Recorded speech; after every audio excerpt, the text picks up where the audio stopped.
Hi friends, welcome to Prerana and Sadhana class. ఈరోజు shine ఇండియాలో భాగంగా పార్ట్ 4లో ఈరోజు ఏప్రిల్ సంచికను మీ ముందుకు తీసుకొచ్చాను. అయితే అంతకంటే ముందు ఒక చిన్న మోటివేషన్ ఫ్రెండ్స్. ఈ జీవితంలో మనకు చాలా అత్యంత విలువైనది ఏదైనా ఉందా అంటే మన చిరునవ్వే. అది ఏది కూడా చిరునవ్వుతో పోల్చలేము. కాబట్టి మన చిరునవ్వును ఎన్ని కోట్లు పెట్టినా దొరకనిది ఆ చిరునవ్వును అసలు పోగొట్టుకోకండి ఫ్రెండ్స్. ఎందుకంటే ఎంతో అందమైనది ఈ జీవితం. కాబట్టి ఎగ్జామ్స్ కోసమో, ఎగ్జామ్స్ ఫెయిల్ అవుతామనో, పాస్ అవుతామని ఈ టెన్షన్స్ అన్నీ ఉండకండి.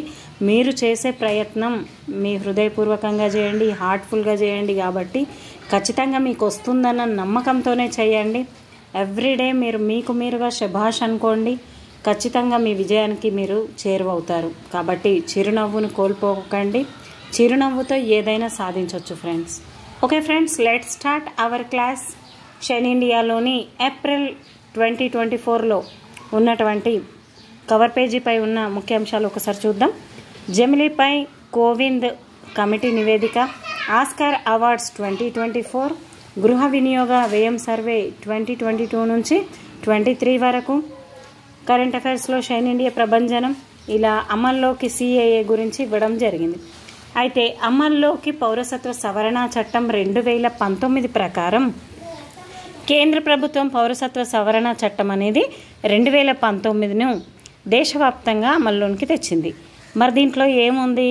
ఈ మేరకు 2024 మార్చి 11న నోటిఫికేషన్ జారీ చేసింది.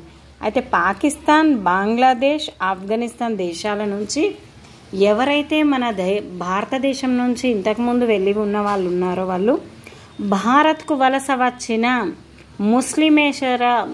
ముస్లిమేతర శరణార్థులకు ధృవీకరణ పత్రాలతో నిమిత్తం లేకుండా పౌరసత్వం కల్పించడాన్నే సిఏఏ అంటారు ఫ్రెండ్స్. అంటే పౌరసత్వ సవరణ చట్టం 2019 ఉద్దేశం, పౌరసత్వ సవరణ చట్టం 2019 డిసెంబర్ 2019లో పార్లమెంట్ అనేది ఆమోదించడం జరిగింది. ఈ విధంగా అంటే ఎవరైతే పాకిస్తాన్, ఆఫ్ఘనిస్తాన్, బంగ్లాదేశ్లలో ఉన్న ముస్లిమేతర వాళ్ళని మన భారతదేశంలో వారసత్వం అనేది కల్పించడం ఈ అమల్లోకి పౌరసత్వ సవరణ చట్టం గురించి చెబుతుంది. అది 2019లో వాళ్ళ అర్హతలు ఇక్కడ ఇవ్వడం జరిగింది. ఒకసారి చూడండి ఫ్రెండ్స్. నేను ఏది కానీ షార్ట్ కట్గా అదేవిధంగా అర్థమయ్యే విధంగా షార్ట్ కట్గా చెప్తాను ఫ్రెండ్స్. మొత్తం నేను బుక్ అంతా చదువుతూ పోతే మీకు అనవసరమైన టైమింగ్, నాకు కూడా అనవసరమే. జమిలీ ఎన్నికలపై రామ్నాథ్ కోవింద్ కమిటీ నివేదిక. మరి జమిలీ ఎన్నికలు అంటే ఏంటి?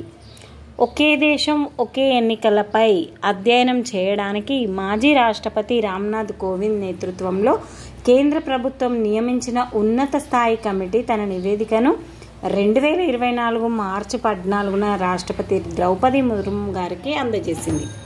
అయితే జమిలీ ఎన్నికలు అంటే ఏంటంటే ఒకేసారి మొత్తం భారతదేశం అంతటా కూడా మొత్తంగా నిర్వహించాలి. ఒకేసారిగా కమిటీ ఏకగ్రీవంగా తమ అభిప్రాయాన్ని వెల్లడించడం జరిగింది.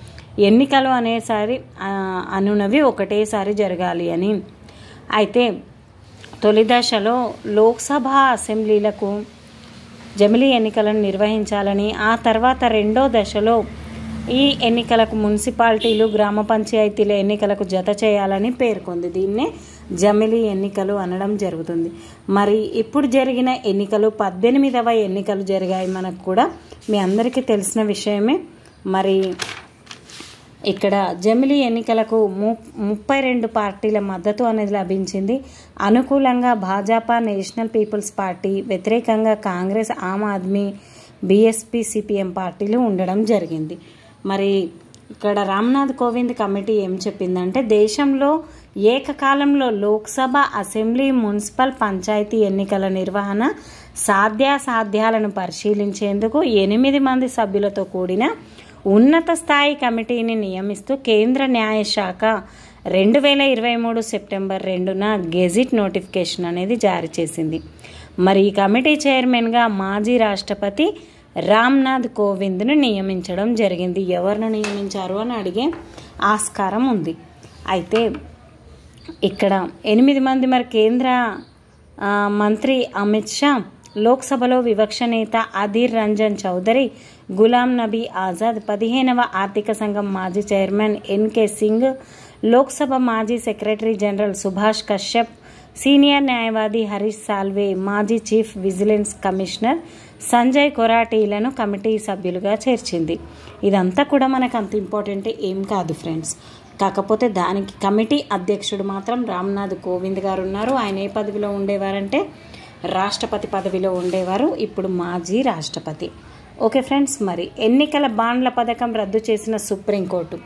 ఏవైతే బాండ్లు ఉంటాయో రాజకీయ పార్టీలకు విరాళంగా ఇచ్చేందుకు కేంద్ర ప్రభుత్వం ప్రవేశపెట్టిన ఎన్నికల బాండ్ల పథకం రాజ్యాంగ విరుద్ధమని పేర్కొంటూ సుప్రీంకోర్టు రాజ్యాంగ ధర్మాసనం అనేది చేయడం జరిగింది.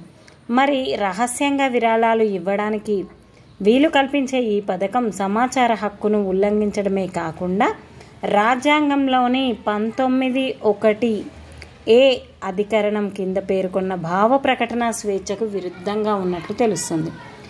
అంటే మన క్వశ్చన్ ఏ విధంగా అడగవచ్చు, ఎన్నికల బాండ్ల పథకం ద్వారా ఏ అధికరణం అనేది నష్టపోతున్నాం, అదేవిధంగా రాజ్యాంగంలోని అధికరణం ఏది అని, ఏ హక్కును మనం కోల్పోతున్నామని ఈ విధంగా ఏ విధంగా అయినా క్వశ్చన్ అనేది అడగడానికి ఆస్కారం ఉంది ఫ్రెండ్స్. నెక్స్ట్ టాపిక్ 18వ లోక్సభ 4 రాష్ట్రాల అసెంబ్లీ ఎన్నికల షెడ్యూల్ అనేది విడుదల. మరి 18వ లోక్సభ ఎన్నికలతో పాటు ఆంధ్రప్రదేశ్ సహా 4 రాష్ట్రాల్లో అసెంబ్లీ ఎన్నికల షెడ్యూల్ను కేంద్ర ఎన్నికల సంఘం విడుదల చేసింది. అయితే 543 లోక్సభ స్థానాలతో పాటు ఆంధ్రప్రదేశ్, అరుణాచల్ ప్రదేశ్, ఒడిషా, సిక్కిం అసెంబ్లీలకు వివిధ కారణాల వల్ల ఖాళీ అయిన 13 రాష్ట్రాల్లోని 26 అసెంబ్లీ స్థానాలకు 2024 ఏప్రిల్ 19 నుంచి జూన్ 1వ తేదీ వరకు మొత్తం ఎన్ని విడతల్లో జరిగింది? 7 విడతల్లో ఈ ఎన్నికలు అనేటివి జరిగాయి. ఏప్రిల్ 19న తొలి విడత పోలింగ్ జరగనుంది. ఈ విధంగా జరగడం జరిగింది ఫ్రెండ్స్. ఓకే, అయితే ఏంటంటే ఇక్కడ స్పెషల్ ఏంటి, మరి కేంద్ర ఎన్నికల సంఘం విడుదల చేసిన లోక్సభ ఎన్నికల షెడ్యూల్లో ఒక విశేషం చోటు చేసుకుంది. అదేంటంటే మొత్తం లోక్సభ స్థానాలు 543 కాగా 544 స్థానాలకు పోలింగ్ జరగనున్నట్టు షెడ్యూల్లో పేర్కొన్నారు. అయితే మణిపూర్లో జాతుల హింసతో ఉద్రిక్త పరిస్థితి నెలకొన్న ఔటర్ మణిపూర్ లోక్సభ స్థానంలో 2 విడతల్లో పోలింగ్ జరగనుంది. అందుకే ఈ మొత్తం స్థానాలు 543 అయినా 544గా కనిపిస్తున్నాయి అని సిఈసి వివరణ అనేది ఇవ్వడం జరిగింది. మరి ఆంధ్రప్రదేశ్లోని 25 లోక్సభ 175 అసెంబ్లీ స్థానాలతో పాటు తెలంగాణలో 17 లోక్సభ స్థానాలకు మే 13న 4 విడతలో పోలింగ్ అనేది జరిగింది ఫ్రెండ్స్. అయితే ఇక్కడ మనం ఆంధ్రప్రదేశ్తో పాటు ఏ రాష్ట్రాలను ఎట్లా గుర్తుపెట్టుకోవాలి, ఆంధ్రప్రదేశ్లోని అరుణ ఓడిపోయి సిక్కైపోయింది, ఆ విధంగా గుర్తుపెట్టుకోండి. ఆంధ్రప్రదేశ్, అరుణాచల్ ప్రదేశ్, ఒడిశా, సిక్కిం వీటికి అసెంబ్లీ స్థానాలకు ఎన్నికలు అనేటివి జరిగింది. ఆంధ్రప్రదేశ్లోని అరుణ ఓడిపోయి సిక్కైపోయింది అని గుర్తుపెట్టుకోండి. అయితే దేశవ్యాప్తంగా అమల్లోనికి ఎన్నికల కోడ్ అనేది ఆ టైంలో రావడం జరిగింది. 324 అధికరణం ప్రకారం ఎన్నికల షెడ్యూల్ అనేది విడుదలైంది ఫ్రెండ్స్. మరి ఎన్నికల కమిషనర్గా రాజీవ్ కుమార్ గారు ఉన్నారు. మరి సెక్రటరీగా అంటే మిగతా 2 ఉన్నారు కదా, జ్ఞాని ఒకరు, సంధు ఒకరు. మరి ఈ 2 ఫుల్ నేమ్స్ని కూడా నాకు మీరు కామెంట్ రూపంలో పెట్టండి ఫ్రెండ్స్.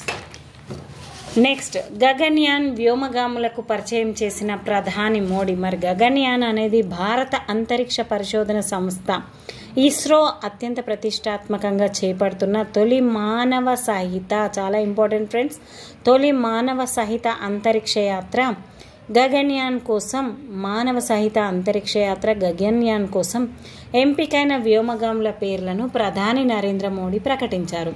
మరి వాళ్ళలో ఎవరున్నారు? ఇందులో భారత వైమానిక దళానికి చెందిన గ్రూప్ కెప్టెన్లు ప్రశాంత్ బాలకృష్ణన్ నాయర్, అంగద్ ప్రతాప్, అజిత్ కృష్ణన్, వింగ్ కమాండర్ శుభాన్లు శుక్లాలు వ్యోమనౌకలో రోదసీలోనికి వెళ్ళనున్నారు. ఇలా ఈ 4 పేర్లు ఇచ్చారు. మరి ఎవరు కానివారు, ఎవరు అయిన వారని ఇస్తే ఖచ్చితంగా మనం గుర్తుపట్టాలి. మరి ఏ విధంగా గుర్తుపెట్టాలి? ప్రశాంత్ బాలకృష్ణన్. బాలకృష్ణ హీరో ఎప్పుడు కూడా ప్రశాంతంగా ఉండడు. ప్రశాంత్ బాలకృష్ణన్ ఒకరు. అంగద్ ప్రతాప్, ఈయన ప్రతాపం చూయించిండు కాబట్టి ఈయనను తీసుకున్నారు.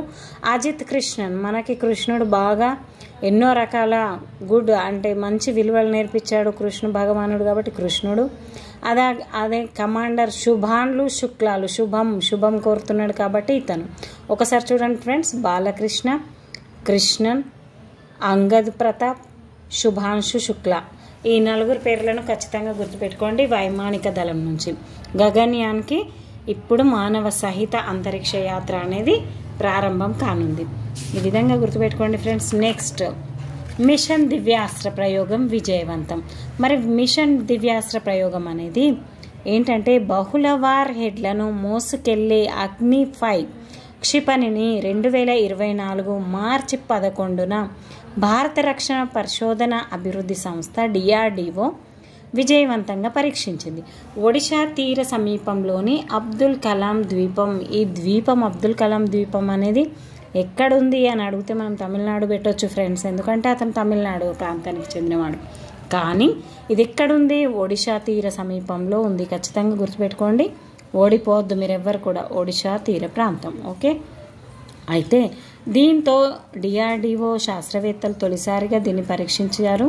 దీంతో ఈ తరహా సామర్థ్యం కలిగిన America, Russia, China, France, Britain దేశాల సరసన ఇప్పుడు భారత్ కూడా చేరడం జరిగింది.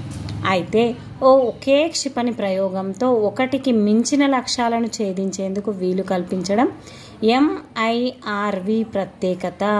మిషన్ దివ్యాస్త్రకు షీనా రాణి అనే ఒక మహిళా శాస్త్రవేత్త నేతృత్వం వహించారు. షీనా రాణి చాలా గుర్తుపెట్టుకోండి ఫ్రెండ్స్. అగ్ని 5 క్షిపణి విశేషాలు ఏంటంటే మనకంత ఇప్పుడు ఇంపార్టెంట్ కాదు, ఖచ్చితంగా ఈ ప్రయోగాన్ని మీరు గుర్తుపెట్టుకోండి.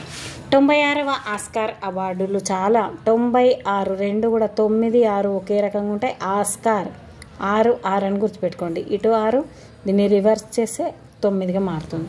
96వ 2024లో ఆస్కార్ అవార్డులు ఇవ్వడం జరిగింది. మరి ఇవి ఎక్కడ జరిగాయి? మరి దీని ప్రధాన ఉత్సవం అనేది అమెరికాలోని లాస్ ఏంజల్స్లో డాల్ఫీ థియేటర్లో జరిగాయి. అయితే దీనికి వేడుకలకు ఏడాది ఆస్కార్ వేడుకలకు జిమ్మీ కిమ్మల్ వ్యాఖ్యాతగా వ్యవహరించారు. అంతేకాకుండా దీంట్లో మరి ప్రముఖ భౌతిక శాస్త్ర నిపుణుడు, అణుబాంబు సృష్టికర్తగా పేరు పొందిన రాబర్ట్ ఓవెన్ హైమర్ జీవితం ఆధారంగా క్రిస్టఫర్ నోలన్ నాయకత్వంలో వచ్చిన ఓపెన్ హైమర్ చిత్రం ఈ ఏడాది 96వ ఆస్కార్ అవార్డుల ప్రారంభోత్సవంలో ప్రధానోత్సవంలో అత్యధికంగా 7 విభాగాల్లో, ఏడ్చినట్టు అనుకోవద్దు, 7 విభాగాల్లో అవార్డులను కైవసం చేసుకోవడం జరిగింది. మరి ఈ అవార్డులు ఉత్తమ నటిగా పూర్ థింగ్స్ చిత్రంలోని నటనకు ఎమ్మా స్టోన్ అంటే బండ, ఎమ్మా స్టోన్ తీసుకురావా, ఎమ్మా స్టోన్, ఆ విధంగా గుర్తుపెట్టుకుని పురస్కారం అందుకున్నారు. విక్టోరియన్ లండన్లోని ఓ యువతీమే. ఉత్తమ చిత్రం ఓపెన్ హైమర్. ఓపెన్గా చెప్పండి ఆన్సర్. కాబట్టి ఉత్తమ చిత్రం ఏంటి? ఓపెన్ హైమర్. ఉత్తమ దర్శకుడు క్రిస్టఫర్ నోలన్. క్రిస్టియన్ వాళ్ళని గుర్తుపెట్టుకోండి, క్రిస్టఫర్ నోలన్ ఇది ఓపెన్ హైమర్ యొక్క దర్శకుడు. ఉత్తమ నటుడు సిలియన్ మర్ఫీ.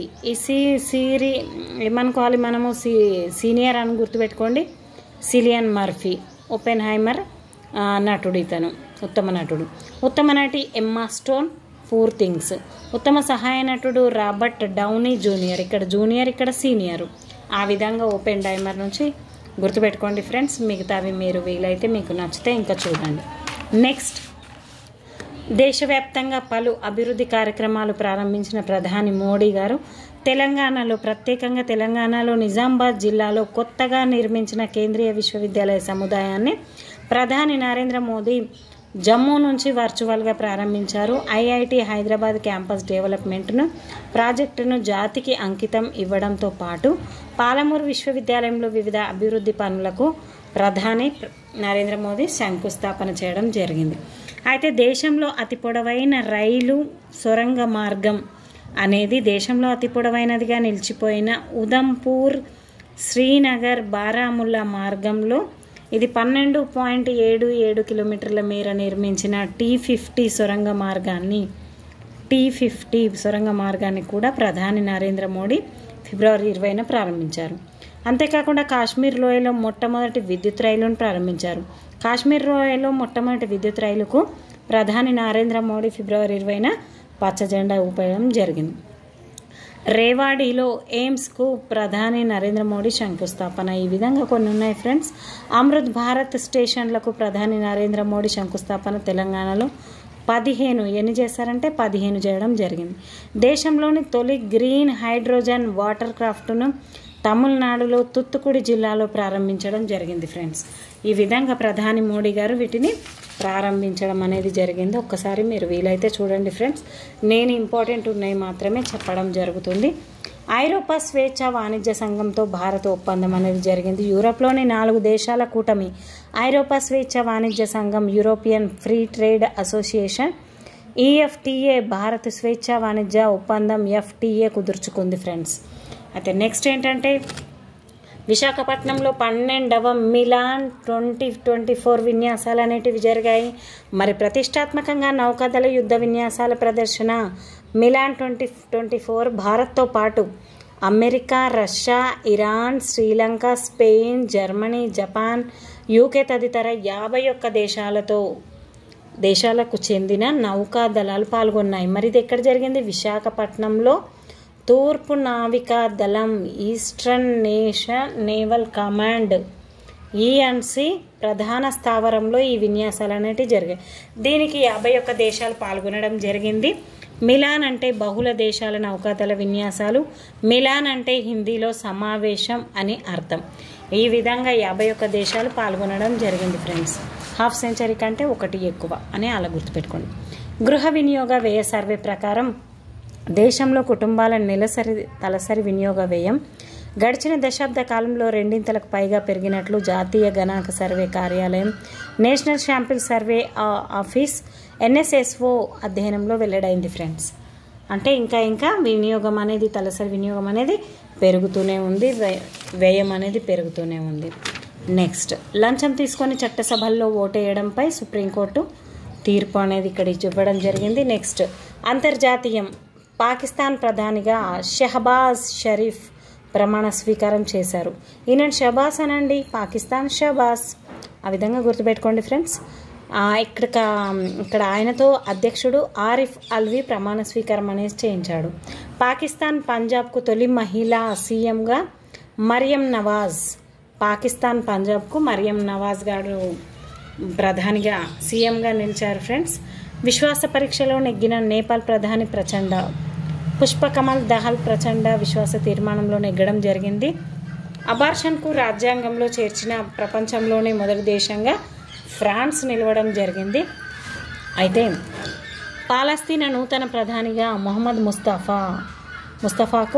ముస్తఫాకు చెప్పాడు ప్రధానిగా. ఇక్కడ ప్రధాని ఇందాక మనం షహబాజ్ షరీఫ్ ప్రమాణ స్వీకారం చేశారు. మరి కొత్త ప్రధానిగా మొహమ్మద్ ముస్తఫాను నియమిస్తూ ఆ దేశ అధ్యక్షుడు మొహమ్మద్ అబ్బాస్. ఇక్కడ పాలస్తీనా ఫ్రెండ్స్, ఇది పాకిస్తాన్. కన్ఫ్యూజ్ అవ్వకండి, నేను కూడా జస్ట్ కన్ఫ్యూజ్ అవ్వడం జరిగింది. అది పాకిస్తాన్కి షహబాజ్ చెప్పండి, పాలస్తీనా అనగానే మొహమ్మద్ ముస్తఫాను గుర్తుపెట్టుకోండి. ముస్తఫా అనే సాంగ్ ఉంది కదా, ఆ విధంగా ఇక్కడ స్థా ఉంది, ఇక్కడ స్థా ఉంది. ఆ పాకిస్తాన్లో కూడా స్థా ఉంది ఫ్రెండ్స్. అలా అంటే అది కూడా కుదరదు. పాలు పంచుకునేటప్పుడు ముస్తఫా అనడం. ఓకే, ఇజ్రాయెల్ రాయబారిని బహిష్కరించిన బ్రెజిల్ అని ఇచ్చారు ఇక్కడ. నెక్స్ట్ ఇండోనేషియా నూతన అధ్యక్షుడిగా ప్రబోవో సుబియాంబో గారు నిలవడం జరిగింది. సుబియాంబో అంటే సుబ్బిగాని గుర్తుపెట్టుకోండి. ఈ సుబ్బిగాడు ఇండోనేషియాకి అధ్యక్షుడిగా మారడం జరిగింది. పోర్చుగల్ ప్రధాని ఆంటోనియో కోస్టా రాజీనామా చేయడం జరిగింది.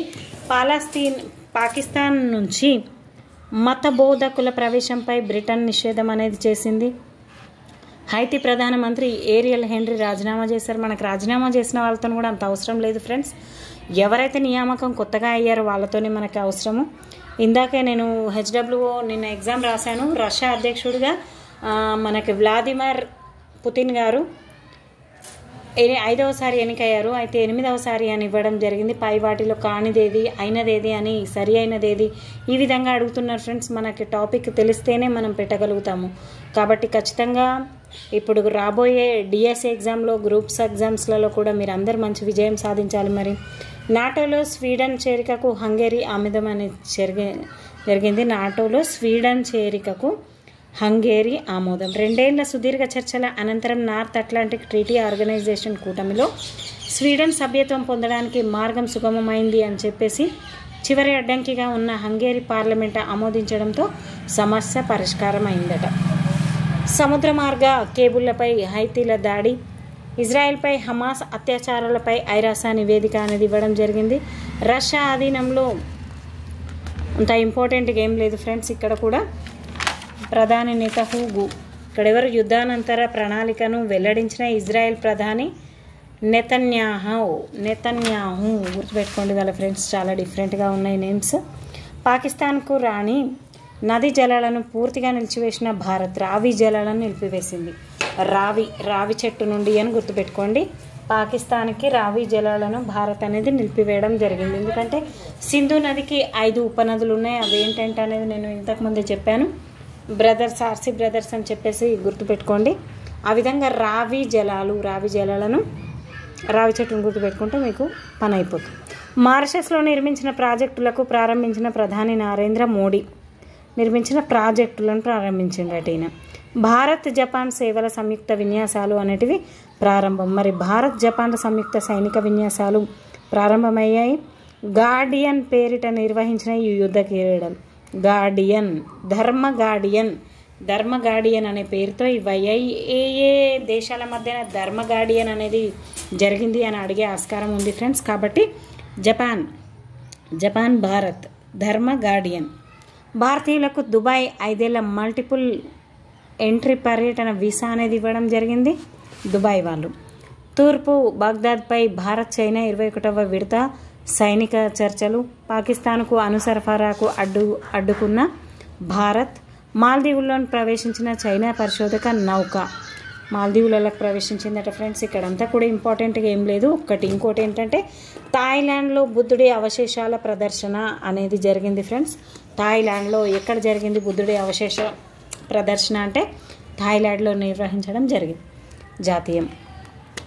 సీఎం సూర్యఘర్ ఉచిత విద్యుత్ పథకానికి కేంద్ర కేబినెట్ ఆమోదం.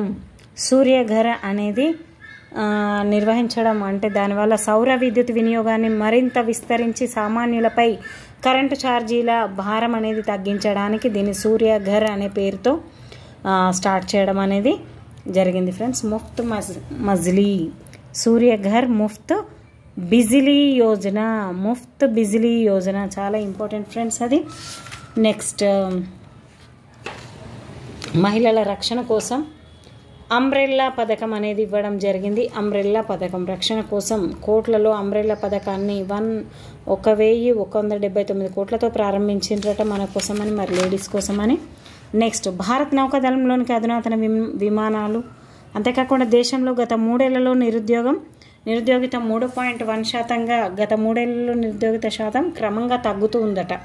ఏ విధంగా తగ్గుతుందంటే మనకు చాలా జాబ్స్ ఇస్తున్నారు, మీరే గుర్తించండి. మరి అంతరిక్ష రంగంలోకి 100% ఎఫ్డిఐలకు అనుమతి. 3 సాఫనీర్ నాణ్యాల విడుదల. 3 సఫావీర్ స్థానాలు ఏ నాణ్యాలు అయితే ఉన్నాయో అవి చాలా ఇంపార్టెంట్ ఫ్రెండ్స్. బుద్ధుని జ్ఞానోదయానికి సంబంధించి ఒకటి, ఖడ్గమృగం బొమ్మతో మరొకటి, అంతేకాకుండా మిగతాది అయోధ్యలోని రామ జన్మభూమి బొమ్మలతో ఒకటి. ఈ విధంగా 3 నాణ్యాలను విడుదల చేయడం జరిగింది. నెక్స్ట్ ఫ్రెండ్స్ జమ్మూ కాశ్మీర్లో పలు సంస్థలపై నిషేధం. Next polity governance. జూలై 1 నుంచి అమల్లోకి 3 కొత్త నేర న్యాయ చట్టాలు. ఈ నేర చట్టాలు కొత్తవి ఏవైతే ఉన్నాయో చాలా ఇంపార్టెంట్ ఫ్రెండ్స్. మరి ఇండియన్ పీనల్ కోడ్, అదేవిధంగా క్రిమినల్ ప్రొసీజర్ కోడ్, జాతీయ సాక్ష్యాధార చట్టం 1872 రద్దవుతాయి అని ఇవ్వడం జరిగింది. ఇక్కడ తొలిసారిగా కొత్త చట్టంలో సరైన నిర్వచనం పొందుపరిచారు. అయితే భారతీయ న్యాయ సంహితలో రాజద్రోహం స్థానంలో దేశద్రోహం అనే కొత్త పథకాన్ని, దేశద్రోహానికి పాల్పడితే గరిష్ట శిక్ష యావజ్జీవ కారాగారం, కనిష్ట శిక్ష 5 ఏళ్ళు 7 ఏళ్ల జైలు శిక్ష అని ఇవ్వడం జరిగింది. అంటే దీని పేరుని రాజద్రోహం బదులు దేశద్రోహం అని పిలవడం అనేది కొత్తగా స్టార్ట్ చేశారు. నెక్స్ట్ ఫ్రెండ్స్, ఇంకా ఏమున్నాయి ఇక్కడ అంటే మణిపూర్ హైకోర్టు ఉత్తర్వులో సవరణ. కూకీలు మైతీలకు మధ్యన ఇక్కడ ఎక్కువగా ఘర్షణలు అనేటివి జరుగుతున్నాయి. కూకీలు మైతీలు ఎవరెవరి మధ్యన అంటే తెగల మధ్య. ఎందుకంటే మైతీలు వాళ్ళు ఎస్టీ జనాభాగా గుర్తించాలి మమ్మల్ని అని ఇవ్వడం జరిగింది, కానీ అది నెరవేరడం లేదు. చండీగఢ్ మేయర్ ఎన్నికలపై సుప్రీంకోర్టు తీర్పు ఇవ్వడం జరిగింది. నెక్స్ట్ పర్యావరణ జీవ వైవిధ్యం. మరి భారత్లో చిరుతల స్థితిగతులు 2022ను విడుదల చేయడం జరిగింది. మరి దీనికి భూపేందర్ అటవీ శాఖ మంత్రి భూపేందర్ యాదవ్ గారు 2024 ఫిబ్రవరి 29న న్యూఢిల్లీలో విడుదల చేయడం అనేది జరిగింది. మరి దీని ప్రకారంగా ఎక్కువగా భారత్లో మధ్యప్రదేశ్లో ఉన్నాయి పులులు ఎక్కువగా అనేటివి. ఒడిశాలో చిరుతల సంఖ్య చాలా తగ్గిందంట. అదేవిధంగా మన దగ్గర తెలంగాణలోని అమ్రాబాద్ టైగర్ రిజర్వు 121 కవ్వాల్లో 19 చిరుత పులులు ఆవాసం ఏర్పాటు చేసుకున్నాయని ఇవ్వడం జరిగింది. ఇక్కడ శ్రీశైలం టైగర్ రిజర్వ్ అనేది ఉంది. మధ్యప్రదేశ్లో పన్నా, అంతేకాకుండా సాత్పురా ప్రాంతాల్లో చిరుతలు అత్యధికంగా నివసిస్తున్నాయని వెల్లడించడం జరిగింది ఫ్రెండ్స్ మధ్యప్రదేశ్లో. మరి మధ్యప్రదేశ్ తర్వాత స్థానంలో మహారాష్ట్ర, కర్ణాటక, తమిళనాడు ప్రాంతాలు ఉన్నాయి ఫ్రెండ్స్. ఈ విధంగా చిరుతలు అనేటివి ఉన్నాయి. నెక్స్ట్ సముద్రజీవికి రాష్ట్రపతి పేరు పెట్టడం జరిగింది. సముద్రజీవి కొత్తగా వచ్చింది. ఒడిశా పశ్చిమ బెంగాల్ సరిహద్దులోని బంగాళాఖాతంలో కనిపించిన ఒక కొత్త తరం జీవికి zoological survey of India ZSI శాస్త్రవేత్తలు రాష్ట్రపతి పేరు పెట్టారు. ఇది హెడ్ఫీల్డ్ ఫ్రీ స్లగ్ అనే తరహా జీవి. ఉదయ్పూర్ డిగా తీరంలో ఈ జీవి కనిపించిందని దీనికి మెలనోక్లమిస్ ద్రౌపది అనే పేరు పెట్టడం జరిగింది. మెలనోక్లమిస్ చాలా ఇంపార్టెంట్ ఫ్రెండ్స్, మెలనోక్లమిస్. నెక్స్ట్ 2023 భారత్లో వర్షాలు లేక పెరిగిన కర్బన ఉద్గారాల గురించి ఇక్కడ ఇవ్వడం జరిగింది. నెక్స్ట్ గాలి నాణ్యతను తలకిందులు చేసిన ట్రిపుల్ డ్రిప్ అంటే తలకిందులు చేసేది అంటే వాతావరణంలో అనూహ్యంగా ఏర్పడ్డ ట్రిపుల్ డిప్ అనేది పరిణామం వల్ల 2022-23 సంవత్సరంలో శీతాకాలంలో అసాధారణ పరిస్థితులు తలెత్తాయని భారత శాస్త్రవేత్తలు తెలిపారు. దీన్ని ట్రిపుల్ డిప్ పోకడగా పేర్కొంటారు. నెక్స్ట్ జామ్నగర్లో రిలయన్స్ కృత్రిమ అడవి వన్ తారా, దీనికి వన్ తారా అని పేరు పెట్టడం జరిగింది జామ్నగర్లో. నైనిటాల్లో పెరిగిన రెడ్ పాండా జనాభా అనేది నైనిటాల్లో పెరగడం జరిగింది. ఉత్తరాఖండ్లో ఉంటుంది ఇది. రెడ్ పాండాలు చాలా ఇంపార్టెంట్ ఫ్రెండ్స్. అక్కడ ఏ జంతువులు ఎక్కువగా ప్రపంచంలోనే అందమైన జంతువులుగా వీటిని అభివర్ణిస్తూ ఉంటారట. మరి ఇక్కడ ఉంది అని తెలుసుకోండి. ఇక్కడ అంటే ఉత్తరాఖండ్లోని నైనిటాల్. 2100 నాటికి హిమాలయాల్లో 75% మంచు మాయం అనేది ఇవ్వడం జరిగింది. తెలంగాణ గురించి ఏంటంటే 200 యూనిట్ల విద్యుత్తు, 500కే గ్యాస్ సిలిండర్ పథకాలు అనేటివి ప్రారంభించడం జరిగింది. గృహజ్యోతి పథకం కింద ఈ పథకం కింద 200 వరకు రేషన్ కార్డులపై ప్రామాణికంగా తీసుకుంటారు దీన్ని 200 వరకు. నెక్స్ట్ ఏంటంటే 500కే గ్యాస్ సిలిండర్ పథకం అనేది కూడా ప్రారంభించడం జరిగింది ముఖ్యమంత్రి రేవంత్ రెడ్డి గారు. ఆదిలాబాద్లో అభివృద్ధి పనులు జాతికి అంకితం చేసిన ప్రధాని నరేంద్ర మోడీ అని ఇవ్వడం జరిగింది. ఈ విధంగా కాళేశ్వరంపై జస్టిస్ PC ఘోష్ నేతృత్వంలో జ్యుడిషియల్ విచారణ అనేది జరిగింది. ఇందిరమ్మ ఇళ్ల పథకం అనేది ప్రారంభించారు. ఇవన్నీ డేట్స్ మార్చి 11న ఫ్రెండ్స్ ఇవన్నీ కూడా. అదేవిధంగా రాష్ట్రానికి జాతీయ చేనేత సాంకేతిక సంస్థ అనేది ఇవ్వడం జరిగింది.